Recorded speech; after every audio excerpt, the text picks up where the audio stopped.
what happened.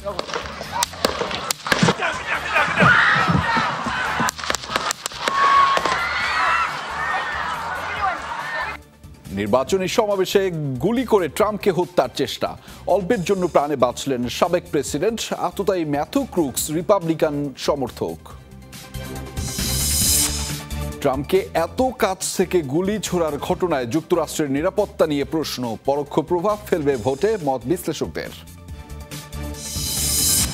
আলোচিত Hamas নেতাকে হত্যার লক্ষ্যে গাজায় ইসরায়েলের নারকীয় তাণ্ডব, মোস্ট ওয়ান্টেড তালিকায় থাকা দেইভকে আগেও 7 বার মারতে চেয়ে ব্যর্থ হয়েছে তেল আবিব।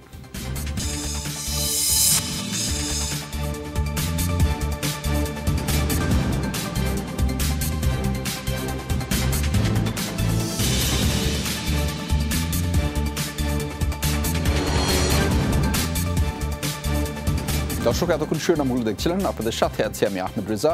এবার জানাবো বিস্তারিত। অল্পের জন্য প্রাণে বেঁচে গেছেন সাবেক মার্কিন প্রেসিডেন্ট ডোনাল্ড ট্রাম্প। নির্বাচনী সমাবেশে ভাষণ চলাকালে গুলি চালানো হয় তাকে লক্ষ্য করে। ডান কান ছিদ্র করে বেরিয়ে যায় একটি বুলেট। বেশ রক্তক্ষরণ হলেও নিরাপদ ও সুস্থ আছেন রিপাবলিকান নেতা। কয়েক ঘন্টা হাসপাতালে চিকিৎসা নিয়ে বাড়িতে ফিরেছেন তিনি। ট্রাম্পের নিরাপত্তারক্ষীদের পাল্টা গুলিতে ঘটনাস্থলেই নিহত হয় হামলাকারী। Look what happened.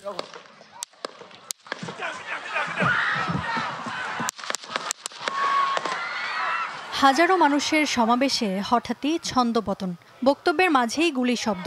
মঞ্চের মেঝেতে শুয়ে পড়লেন সাবেক প্রেসিডেন্ট ডোনাল্ড ট্রাম্প। কয়েক সেকেন্ডের ঘটনা প্রবাহে শুরুতে বোঝাই যায়নি কি ঘটল, পরে টের পাওয়া যায় বুলেট মাত্র 1 ইঞ্চি এদিক সেদিক হলেই ঘটতে পারত প্রাণহানি।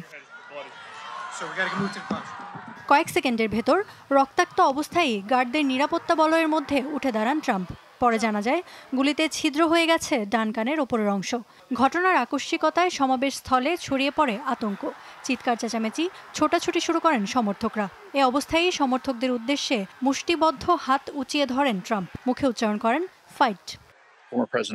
আমার কাঁধের উপর দিয়ে সাই করে কিছু একটা ছুটে গেল। বুঝতে বাকি থাকলো না কি ঘটছে। মুহূর্তের মধ্যেই মেঝেতে শুয়ে পড়লেন ট্রাম্প। তাকে সুরক্ষিত করতে মঞ্চে হুমড়ি খেয়ে পড়ল সিক্রেট সার্ভিসের একদল সদস্য। প্রত্যক্ষদর্শী ও নিরাপত্তারক্ষীরা বলছেন সমাবেশ স্থলের কাছাকাছি একটি ভবন থেকে ট্রাম্পকে উদ্দেশ্য করে গুলি ছোড়ে বন্দুকধারী। ট্রাম্প প্রাণে বেঁচে গেলেও নিহত হন দর্শক সারিতে থাকা এক সমর্থক। ট্রাম্পের নিরাপত্তার দায়িত্বে থাকা সিক্রেট সার্ভিসের গুলিতে নিহত হয়েছেন সন্দেহভাজন হামলাকারী। এ ঘটনাকে হত্যা চেষ্টা হিসেবে ধরে তদন্ত শুরু করেছে মার্কিন গোয়েন্দা সংস্থা FBI। লোকাল পুলিশ ও অন্যান্য গোয়েন্দা সংস্থার সাথে একসাথে কাজ করছি আমরা। হামলা মোটিভ খুঁজে বের করা এবং এর পেছনে কারা আছে তা জানাই মূল লক্ষ্য। সবই জানা সম্ভব হবে, তবে কিছুটা সময় লাগবে। ট্রাম্পের পরিবার জানিয়েছে কয়েক ঘন্টা চিকিৎসা নিয়ে হাসপাতাল থেকে ছাড়া পেয়েছেন ট্রাম্প। সুস্থ আছেন তিনি। নিজের সামাজিক মাধ্যম হ্যান্ডেলে পোস্ট দিয়ে তাৎক্ষণিকভাবে প্রয়োজনীয় পদক্ষেপ নেওয়ায় সিক্রেট সার্ভিস ও অন্যান্য আইন শৃঙ্খলা বাহিনীকে ধন্যবাদ জানান ট্রাম্প। জানান পূর্ব নির্ধারিত সূচি অনুযায়ী নির্বাচনী প্রচারণায় অংশ নেবেন। ইফাতারা খন্দকার, যমুনা নিউজ। সাবেক মার্কিন প্রেসিডেন্ট ডোনাল্ড ট্রাম্পের উপর হামলাকারীর পরিচয় প্রকাশ করেছে FBI। শ্বেতাঙ্গ ওই তরুণের নাম থমাস ম্যাথু ক্রুকস। এক বিবৃতিতে এই তথ্য জানিয়েছে মার্কিন গোয়েন্দা সংস্থা। জানিয়েছে হামলাকারীর বয়স 20 বছর। আততায়ী পেনসিলভেনিয়ার বেথেল পার্কের বাসিন্দা। এদিকে রাজ্যটির ভোটার তালিকায় বেথেল পার্কের ম্যাথু ক্রুকস নামে যার নাম নিবন্ধিত, তিনি ট্রাম্পের দল রিপাবলিকান পার্টির সমর্থক। হামলায় কোনো স্নাইপার রাইফেল ব্যবহার করা হয়নি। হামলাস্থল থেকে উদ্ধার করা হয় একটি AR-15 স্বয়ংক্রিয় রাইফেল। FBI জানিয়েছে প্রাথমিকভাবে ধারণা করা হচ্ছে ট্রাম্পকে হত্যাই ছিল আততায়ীর উদ্দেশ্য, তবে এখনও হামলার সঠিক কারণ জানা যায়নি। সিক্রেট সার্ভিসের গুলিতে নিহত হয়েছেন হামলাকারী।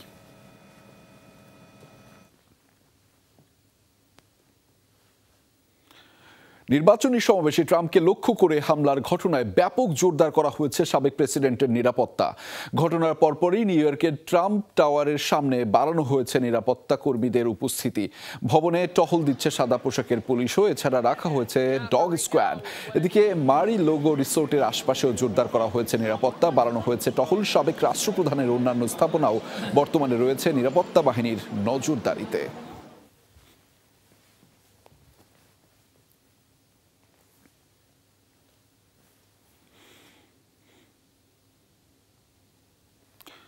নির্বাচনী সমাবেশে ডোনাল্ড ট্রাম্পের ওপর হামলার তীব্র নিন্দা জানিয়েছেন যুক্তরাষ্ট্রের প্রেসিডেন্ট জো বাইডেন।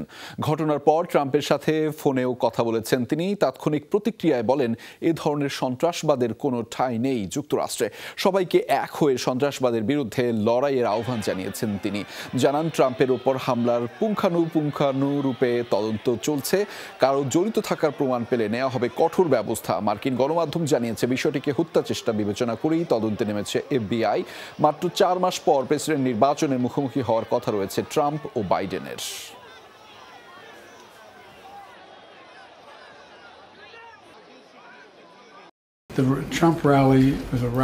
ট্রাম্প এখন সুস্থ আছেন, এজন্য সৃষ্টিকর্তার প্রতি কৃতজ্ঞ। ট্রাম্প এবং তার পরিবারের জন্য প্রার্থনা করছি। যা ঘটেছে তার তীব্র নিন্দা জানাই। কোনোভাবে এ ধরনের কার্যকলাপকে এড়িয়ে যাওয়া যাবে না। পুরো জাতিকে এক হয়ে সন্ত্রাসবাদের বিরুদ্ধে লড়তে হবে। নির্বাচনী সমাবেশে সাবেক মার্কিন প্রেসিডেন্ট ডোনাল্ড ট্রাম্পকে হত্যা চেষ্টায় শোক প্রকাশ করেছেন বিশ্ব নেতারা। সাবেক মার্কিন প্রেসিডেন্টের দ্রুত সুস্থতা কামনা করেছেন ভাইস প্রেসিডেন্ট কমলা হ্যারিস। আন্তরিক ধন্যবাদ জানিয়েছেন মার্কিন সিক্রেট সার্ভিসকে। শোক জানিয়েছেন কানাডার প্রধানমন্ত্রী জাস্টিন ট্রুডো। সমবেদনা জানিয়েছেন নিহতদের পরিবারের জন্য। ট্রাম্পের দ্রুত আরোগ্য লাভের কামনায় সামাজিক যোগাযোগ মাধ্যম এক্সে পোস্ট করেছেন জর্জিয়া মেলেনি। রাজনীতিকদের উপর এমন হামলাকে নিষ্ঠুর বলে মন্তব্য করেছেন ইউক্রেনের প্রেসিডেন্ট ভলোদিমির জেলেনস্কি। এ ঘটনার পর যুক্তরাষ্ট্র আরও শক্তিশালী হয়ে উঠবে বলেও জানিয়েছেন তিনি। সাবেক মার্কিন প্রেসিডেন্ট ট্রাম্পের উপর হামলার ঘটনাকে গণতন্ত্রের জন্য হুমকি স্বরূপ বলছেন জার্মান চ্যান্সেলর ওলাফ শোলজ। এছাড়াও শোক জানিয়েছেন ফ্রান্স, হাঙ্গেরি, ভেনেজুয়েলা সহ বিভিন্ন দেশের নেতারা। ডোনাল্ড ট্রাম্পকে লক্ষ্য করে এত কাছ থেকে আততায়ীর গুলি ছোড়ার পর প্রশ্নবিদ্ধ যুক্তরাষ্ট্রের নিরাপত্তা ব্যবস্থা। ট্রাম্প এবারের প্রেসিডেন্ট নির্বাচনের প্রার্থী, আবার সাবেক প্রেসিডেন্টও। রাষ্ট্রের সর্বোচ্চ নিরাপত্তা সুবিধাই পান তিনি। এরপরও জনসমাবেশে সবার সামনে তার উপর হামলার পর সমালোচনার মুখে পড়েছে দেশটির সিক্রেট সার্ভিস। নির্বাচনের আগে এই ঘটনায় চাপ বাড়বে বাইডেন প্রশাসনের উপর।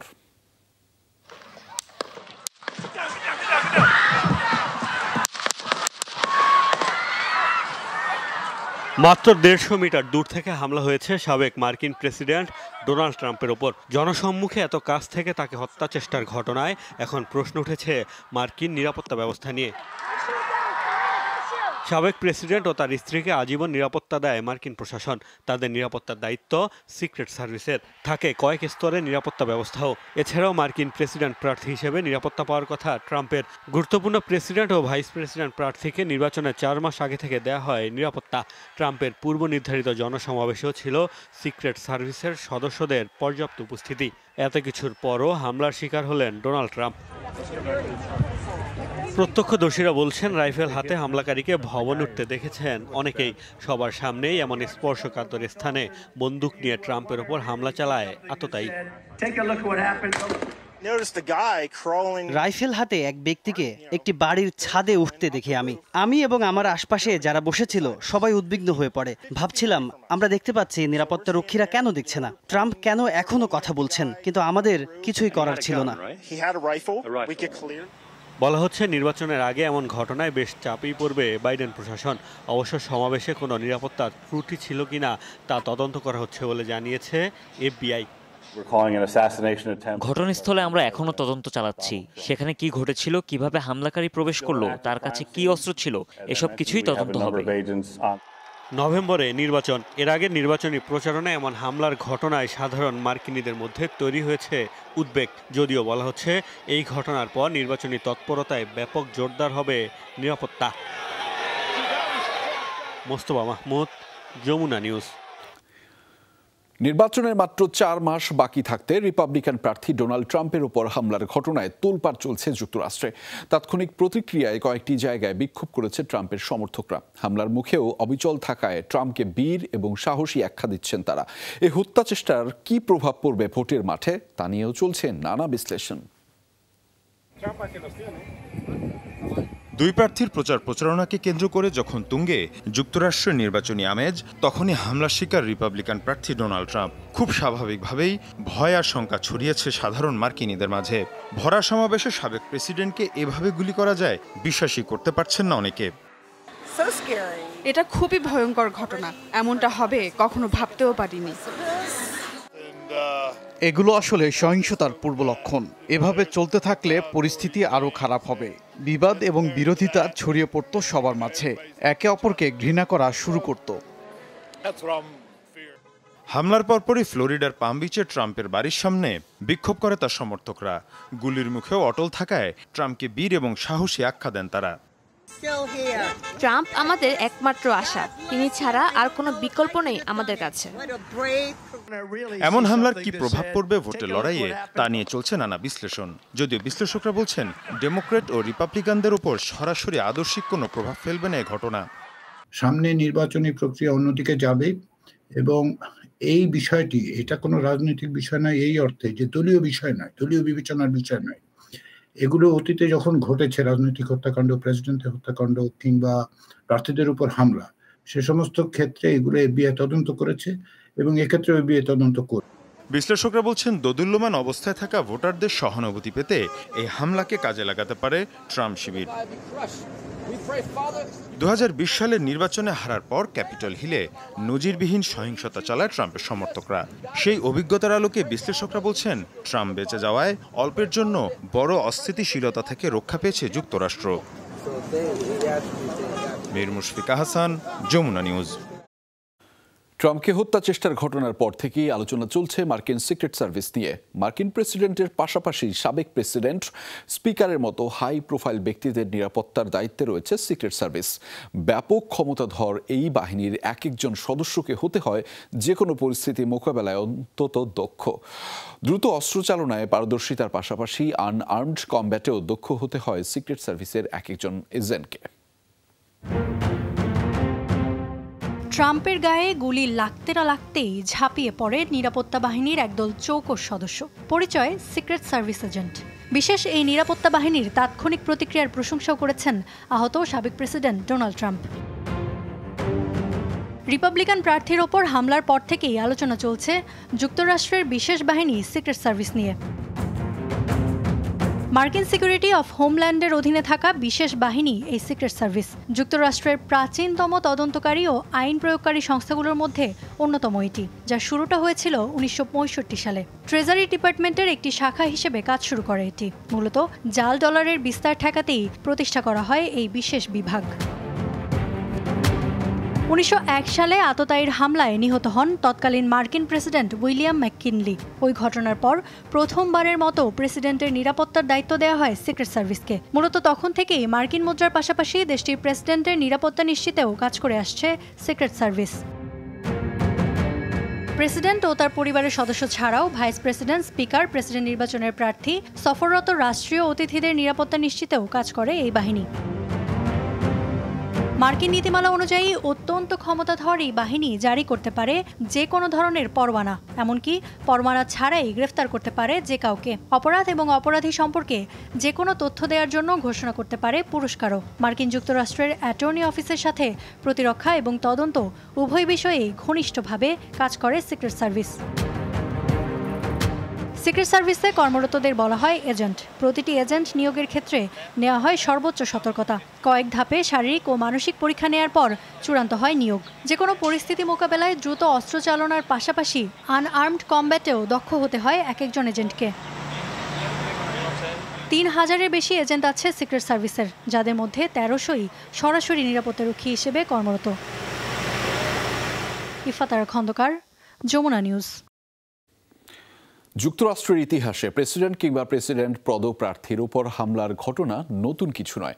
160 বছর আগে তৎকালীন প্রেসিডেন্ট আব্রাহাম লিঙ্কনকে হত্যার মাধ্যমে যে ভয়ঙ্কর ধারা শুরু হয়েছিল মার্কিন রাজনীতিতে, তার রেশ এসে লাগলো 2024 সালেও।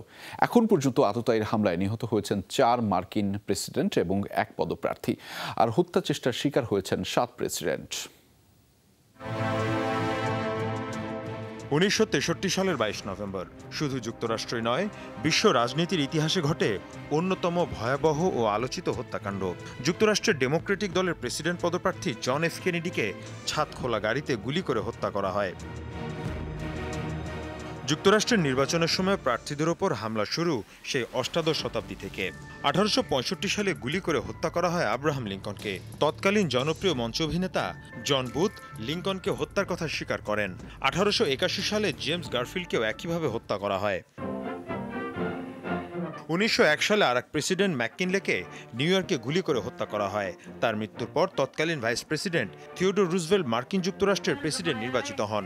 1912 সালে থিওডোর রুজভেল্টকেও নির্বাচনী প্রচারে ভাষণ দেওয়ার সময় গুলি করা হয়, যদিও তিনি প্রাণে বেঁচে যান।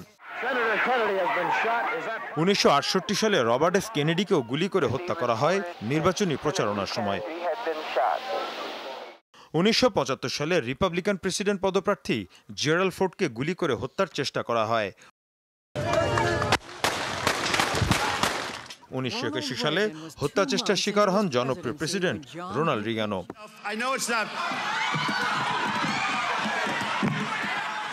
ডোনাল্ড ট্রাম্পের ওপর অবশ্য হামলার ঘটনা নতুন নয়। 2016 সালেও নির্বাচনী প্রচারের সময় ট্রাম্পের ওপর হামলা চালানো হয়। 20 বছর বয়সে এক ব্রিটিশ তরুণ লাস ভেগাসের পুলিশের কাছ থেকে বন্দুক ছিনে নিয়ে ট্রাম্পকে হত্যার চেষ্টা করে। মীর মুশফিকা হাসান, যমুনা নিউজ। গাজার আল মাওয়াইসিতে ইসরায়েলি হামলায় মৃতের সংখ্যা বেড়ে দাঁড়ালো 90 জনে। আহত 3 শতাধিক। শনিবার নিরাপদ ঘোষিত এলাকাটিতে ভয়াবহ বিমান হামলা চালিয়েছে ইসরায়েলি বহর। হতাহতের সংখ্যা আরও বাড়তে পারে বলে শঙ্কা জানিয়েছে হামাস নিয়ন্ত্রিত স্বাস্থ্য মন্ত্রণালয়। এদিকে রোববারও গাজা জুড়ে তাণ্ডব চালিয়েছে ইসরায়েলি বাহিনী। রাতভর বোমাবর্ষণে অন্তত 17 ফিলিস্তিনের মৃত্যু হয়েছে বলে জানিয়েছে গাজার স্বাস্থ্য মন্ত্রণালয়। আহত হয়েছেন 50 জন। 7টি শরণার্থী শিবিরে বোমা হামলায় প্রাণহানির সংখ্যা ছাড়িয়েছে 22 জনে। মসজিদে জোহরের নামাজ আদায়ের জন্য জড়ো হওয়া মানুষের উপর হামলা চালানো হয়। এছাড়া শেখ রেদওয়ান আল দৌখ শহর ও রাফাতে হামলা চালায় ইসরায়েলি সেনারা।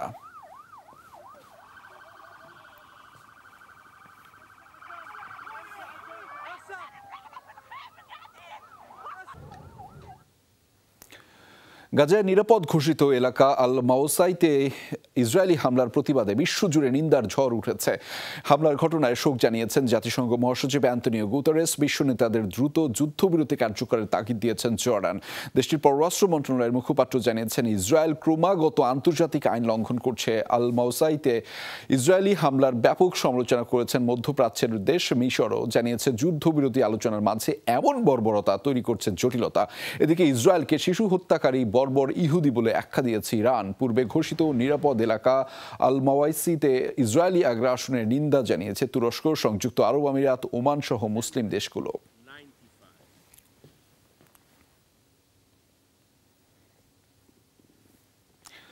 আবারও ইসরায়েলি হামলার লক্ষ্য হামাসের সামরিক শাখা কাশেম ব্রিগেডের প্রধান মোহাম্মদ দেইফ। তবে হামাসের দাবি তাকে মারতে এবারও ব্যর্থ হয়েছে ইসরায়েল। গত 30 বছর ধরে তেল আবিবের মোস্ট ওয়ান্টেড তালিকায় থাকা দেইফকে এর আগেও অন্তত 7 বার হত্যা চেষ্টা করা হয়েছে। এক চোখে দেখেন না অচল একটি পা। শারীরিক প্রতিবন্ধী হয়েও এই ফিলিস্তিনি বছরের পর বছর ধরে ইসরায়েলের কাছে মূর্তিমান এক আতঙ্ক। এক মোহাম্মদ দেইফকে হত্যার জন্য গাজার খান ইউনিসে শনিবার নারকীয় তাণ্ডব চালিয়েছে ইসরায়েল। নির্বিচার বর্বরতায় স্পষ্ট এই হামাস নেতাকে হত্যার জন্য কতটা মরিয়া তেল আবিব। এর আগেও আরও কমপক্ষে 7 বার দেইফকে হত্যার চেষ্টা চালায় ইসরায়েল, যদিও প্রতিবারই ব্যর্থ হয়েছে। হামাসের দাবি এবার অক্ষত আছেন কাশেম ব্রিগেডের প্রধান। স্বয়ং ইসরায়েলি প্রধানমন্ত্রীও বলছেন দেইফের পরিণতি সম্পর্কে ধারণা নেই তাদের। মোহাম্মদ দেইফ ও তার সহকারী রাফা সালামকে হত্যার জন্য ইসরায়েলি সেনারা গাজায় হামলা চালিয়েছে। এটি স্পষ্ট নয় যে তারা মারা গেছে কিনা, তবে যেভাবেই হোক হামাসের পুরো নেতৃত্বকে আমরা শেষ করব। কে এই দেইফ, কেন তাকে হত্যা করতে এতটা মরিয়া তেল আবিব? শনিবার তাকে লক্ষ্য বানানোর পর নতুন করে আলোচনায় দেইফ। ইসরায়েলের এক হামলায় হারিয়েছেন দৃষ্টিশক্তি, এক হাত ও পা। এরপর থেকে হুইল চেয়ারে বসেই ফাঁকি দিচ্ছেন মোসাদের মতো দুর্ধর্ষ গোয়েন্দা সংস্থাকে। ফিলিস্তিনিদের কাছে ব্যাপক জনপ্রিয় এই দেইফ, এমনকি হামাস প্রধান ইসমাইল হানিয়ার চেয়েও বেশি জনপ্রিয় তিনি। অথচ তার অস্তিত্ব ছায়ার মতো। কয়েক দশক ধরে লোকচক্ষুর আড়ালে এই হামাস নেতা। হামাসের অন্য অনেক শীর্ষ নেতা বিভিন্ন দেশ থেকে দল পরিচালনা করলেও দেইফ থাকেন গাজাতেই। 1965 সালে খান ইউনিসে রিফিউজি ক্যাম্পে জন্ম নেয়া দেইফের আসল নাম মোহাম্মদ মাসরি। লেখাপড়া করেছেন গাজার ইসলামিক বিশ্ববিদ্যালয়ে। হামাসে যোগ দেওয়ার পর দ্রুতই জায়গা করে নেন শীর্ষ নেতৃত্বে। কাশেম ব্রিগেডের প্রধান হয়েই জোর দেন মাটির নিচে টানেল স্থাপনে। এছাড়া গড়ে তোলেন বোমা তৈরির বিশেষজ্ঞ দল। 1989 সালে ইসরায়েলিদের কাছে গ্রেফতার হওয়ার পর 16 মাস আটকে ছিলেন তিনি। ডজনের বেশি ইসরায়েলিকে হত্যার অভিযোগ রয়েছে তার বিরুদ্ধে। 7 অক্টোবরের হামলার মাস্টারমাইন্ড বলা হয় দেইফকে। 2 বছর ধরে ইসরায়েলের ভেতরে ঢুকে হামলা চালানোর এই পরিকল্পনা করেছেন তিনি। পশ্চিমা গোয়েন্দাদের দাবি দেইফ ও তার বিশ্বস্ত কয়েকজন ছাড়া সেই হামলা সম্পর্কে আর কেউই কিছুই জানত না। মোস্তফা মাহমুদ, যমুনা নিউজ। গাজা উপত্যকার সুজাইয়া যেন পৃথিবীর বুকে নরক। ইসরায়েলি বাহিনী সরে যাওয়ার পর এলাকাটিতে দেখা মিলছে ইহুদিবাদী সেনাদের ধ্বংসযজ্ঞ আর তাণ্ডবের চিত্র। ভগ্নস্তূপের নিচে যেখানে সেখানে মিলছে মরদেহ আর গণকবর। পানির উৎস থেকে শুরু করে ধ্বংস করা হয়েছে জীবন ধারণের জন্য প্রয়োজনীয় সব উপাদান। এ অবস্থায় সম্পূর্ণরূপে বসবাসের অযোগ্য হয়ে উঠেছে অঞ্চলটি। যেন রূপকথার গল্পের কোনো ভুতুরে নগরী। গাজার উত্তরাঞ্চলীয় এলাকা সুজায়ার চিত্র এটি। সব দিকেই ধ্বংসযজ্ঞের এমন ভয়াবহতা। গেল 2 সপ্তাহ ধরে এখানে অভিযান চালিয়েছে ইসরায়েলি বাহিনী। বুধবার অভিযান সমাপ্তের ঘোষণা দেয় তেল আবিব। সরিয়ে নেওয়া হয় ইসরায়েলি সেনাদের। এরপরই সেখানে প্রবেশের সুযোগ পান আন্তর্জাতিক গণমাধ্যম কর্মীরা। উঠে আসে ইসরায়েলি সেনাদের তাণ্ডবের ভয়াবহ দৃশ্য। ইসরায়েলি অভিযানের পর সম্পূর্ণরূপে বসবাসের অযোগ্য হয়ে পড়েছে অঞ্চলটি। ধুলোয় মিশে গেছে অঞ্চলটির 35% বাড়িঘর। থাকার অযোগ্য হয়ে পড়েছে 85% আবাসিক স্থাপনা। বিশাল ধ্বংসস্তূপের নিচ থেকে মিলছে দেহাবশেষ। এখন পর্যন্ত উদ্ধার করা হয়েছে 60 জনের মরদেহ। শঙ্কা, ভগ্নস্তূপের নিচে এখনও চাপা পড়ে আছেন অনেকে। চলছে উদ্ধার অভিযান। অভিযানের সময় পালিয়ে যাওয়াদের অনেকেই ফিরে এসেছেন আগের ঠিকানায়। খোঁজ করছেন প্রিয়জনের। মাথা গোঁজার স্থানটুকু মিলবে কিনা তা নিয়ে সংশয়ে পড়েছেন বেঁচে যাওয়া বাসিন্দারা। আমার 4 তলা বাড়ি ছিল, এখন সেখানে প্রবেশ করতে পারছি না। সবই ধ্বংসস্তূপে মিশে গেছে। সাথে করে কিছুই নিতে পারিনি। খাওয়ার জন্যও কিছু নেই। কোথায় যাব, কার কাছেই বা যাব? আর কিছুই বাকি রইল না। তার চেয়ে বরং নিউক্লিয়ার বোমা দিয়ে তারা সব শেষ করে দিক, আমাদের মুক্তি দিক। তারা আমাদের উপর মিসাইল দিয়ে হামলা করেছে। অনেকেই মারা গেছে, আবার অনেকেই আমাদের মতো পালিয়ে গেছে। যারা বাড়িঘর ছেড়ে বের হননি তারা তাদের বাসস্থানের সাথেই মাটিতে মিশে গেছে। 9 মাসের মধ্যে বেশ কয়েকবার অঞ্চলটিতে অভিযান চালিয়েছে ইসরায়েলি বাহিনী। ঘোষণা করে দেওয়া হয়েছে স্থান খালি করার নির্দেশনাও। এমনকি নির্ধারণ করে দেওয়া হয় পালানোর পথও। কিন্তু পলায়নরত সেই ফিলিস্তিনিদের ওপরই চলেছে নেতানিয়াহু বাহিনীর হামলা। বাস্তুচ্যুত হয়ে ঘুরছেন অঞ্চলটির প্রায় 1.25 লাখ বাসিন্দা। অভিযানের পর উপত্যকার তাল আল হাওয়া এবং আলসিনাতেও দেখা গেছে একই চিত্র। যদিও আইডিএফের দাবি হামাসের অবস্থান লক্ষ্য করে চালানো হয়েছে হামলা। কয়েকজন হামাস সদস্যকে নিশ্চিহ্ন করা সহ দাবি করা হয়েছে অন্তত 8টি টানেল ধ্বংসের। অনিক রহমান, যমুনা নিউজ। যৌথ নৌমহড়া চালিয়েছে চীন ও রাশিয়া। চীনের দক্ষিণাঞ্চলীয় প্রদেশ গুয়াংডং এ 2 দেশের নৌবাহিনীর অংশগ্রহণে এই মহড়া অনুষ্ঠিত হয়েছে। রোববার প্রদেশটির ঝাংজিয়াং শহরের সামরিক বন্দরের যৌথভাবে এই মহড়া শুরু হয়। এতে নৌপথে দক্ষতা প্রদর্শন করে 2 দেশের নৌবাহিনীর সদস্যরা শত্রুদের হামলা মোকাবেলায় দক্ষতা, নজরদারি, সতর্কবার্তা পাঠানোতে নিজেদের দক্ষতা প্রদর্শন করেন তারা। সমুদ্রে কিভাবে উদ্ধার অভিযান পরিচালনায় নিজেদের দক্ষতাও দেখান নৌসেনারা। পারস্পরিক সহযোগিতা বৃদ্ধি নিয়ে আলোচনাও করেন 2 দেশের নৌ কর্মকর্তারা।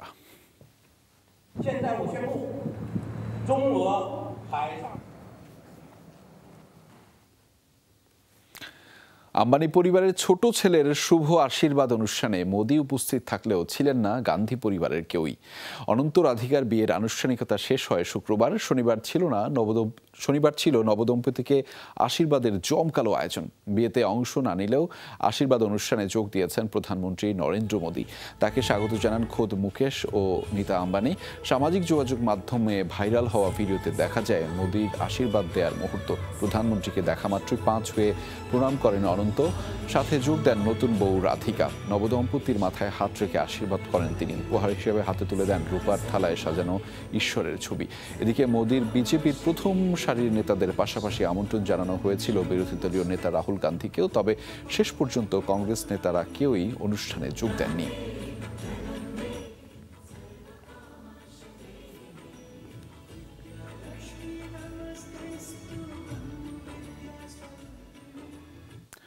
ভারতের শীর্ষ ধনকুবের মুকেশ আম্বানির ছেলে অনন্ত আম্বানির বিয়েতে বরযাত্রীর উপহার পেলেন প্রায় 2 কোটি রুপির সোনার ঘড়ি। বিয়ে উপলক্ষে আম্বানি পুত্র সংগ্রহ করেছেন দেশ বিদেশের নানা ধরনের লিমিটেড এডিশনের এসব ঘড়ি। এক্ষেত্রে বরপক্ষের যাত্রীদেরও বাদ দেননি তিনি। বিয়ের বরযাত্রী হিসেবে অংশ নেয়া সকলে উপহার পেয়েছেন অ্যাডেমার্স পিগেট ব্র্যান্ডের limited edition Royal Oak perpetual calendar ঘড়ি। জানা গেছে ঘড়ির বাজার মূল্য প্রায় 2 কোটি রুপির কাছাকাছি। বরযাত্রীর তালিকায় রয়েছেন বলিউড তারকা শাহরুখ খান, রণবীর সিং, মিজান জাফরি সহ আরও অনেকে। ঘড়িটি তৈরির ব্যবহার করা হয়েছে 18 ক্যারেট স্বর্ণ। ডায়াল তৈরি করা হয়েছে গাঢ় নীল রঙের নীলকান্ত মণি দিয়ে। ঘন্টা মিনিটের পাশাপাশি ঘড়িটিতে রয়েছে চিরস্থায়ী ক্যালেন্ডারও।